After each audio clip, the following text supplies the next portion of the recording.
Le pyomètre est une maladie des chiennes non stérilisées qui se développe souvent en deuxième partie de vie, donc principalement à partir de l'âge de 6 ou 7 ans. Il est caractérisé par l'accumulation de pus dans la cavité utérine. Ce pus, bien sûr, a un retentissement extrêmement négatif sur la santé de l'organisme et si cette maladie n'est pas dépistée à temps, elle peut être extrêmement grave, voire mortelle. Cette maladie a un point de départ principalement hormonal. En effet, dans les 2 mois ou 2 mois et demi qui suivent les chaleurs chez une chienne, celle-ci, qu'elle soit gestante ou non, va sécréter l'hormone de la gestation qu'on appelle la progestérone. Cette progestérone a tout un tas d'effets favorisant l'apparition du pyomètre parce qu'elle va permettre la fermeture du col de l'utérus, donc la rétention des fluides dans la cavité utérine. Elle va également diminuer les contractions de l'utérus, donc l'utérus est moins bien drainé.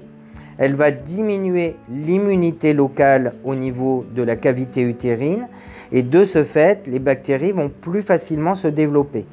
En outre, sous progestérone, les glandes de l'utérus au niveau de la muqueuse utérine qu'on appelle l'endomètre vont sécréter davantage de mucus et ce mucus est un excellent milieu de culture pour les bactéries et donc tous ces facteurs cumulés font que le pus peut se développer plus facilement dans la cavité utérine. Un des signes cliniques qui attire l'attention du propriétaire, c'est souvent une chienne qui ne veut plus manger.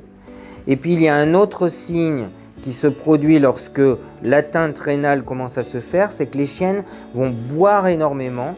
Le diagnostic d'un pyomètre est assez facile de nos jours. Le vétérinaire va faire une échographie de l'utérus et il va se rendre compte que l'utérus est rempli de liquide et il y a très peu d'affections qui peuvent donner ça. Donc le pyomètre est l'affection la plus fréquente. Chez une chienne qui n'est pas destinée à la reproduction, le traitement va consister à opérer la chienne et à retirer les ovaires et l'utérus, ce qu'on appelle une ovario-hystérectomie.